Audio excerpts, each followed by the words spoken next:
ഈ പണപ്പെട്ടി എടുക്കാൻ കൂടുതൽ ചാൻസ് ആരായിരിക്കും? May be Sabumon. യെസ്, അവന് ഒരു ഇതുണ്ടെങ്കിൽ അവൻ പണപ്പെട്ടി എടുത്ത്, കാര്യം അവന് വന്നപ്പോൾ തൊട്ട് അവന് ഭയങ്കര ലക്കാണ്. ബിക്കോസ് നമ്മുടെ മൈജിയുടെ ആണെങ്കിലും ഗിഫ്റ്റ് കിട്ടി ഫസ്റ്റ് വീക്ക് തന്നെ. അങ്ങനെ ഒത്തിരി ലക്ക് ഉണ്ടായി. ടോപ്പ് 10 എത്തിയപ്പോൾ ക്യാപ്റ്റനായി. സോ സാബുമാൻ അല്ല, അങ്ങനല്ല പറഞ്ഞത്. ആ ഭാഗ്യമല്ല ഞാൻ പറഞ്ഞ, ആ ലക്കിയുടെ കാര്യമല്ല പറഞ്ഞത്. ലൈക്ക് ഞാൻ കുറച്ചു മുന്നേ സ്റ്റേജിൽ പറഞ്ഞായിരുന്നു, നിങ്ങൾ ഉള്ളിൽ നടക്കുന്ന ഗെയിം വേറെ, നിങ്ങൾ കാണുന്ന ഗെയിം വേറെ.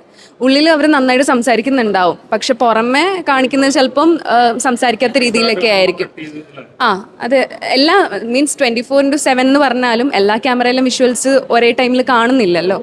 അപ്പോൾ അവൻ നന്നായിട്ട് ഗെയിം കളിക്കുന്നുണ്ടായിരിക്കും, അതുകൊണ്ടായിരിക്കും അവൻ അവിടെ നിൽക്കുന്നത്. പിന്നെ ഞാൻ പണപ്പെട്ടിയുടെ കാര്യം പറഞ്ഞത്, ലൈക്ക് അവന് ലക്ക് ഉള്ളത് കൊണ്ടാണ് ഞാൻ പറഞ്ഞത്. നല്ലൊരു എമൗണ്ട് കിട്ടുവാണെങ്കിൽ അവൻ ഇറങ്ങുവാണെങ്കിൽ, മീൻസ് അതെടുത്ത് ഇറങ്ങുവാണെങ്കിൽ അവന് അടിപൊളിയായിരിക്കും.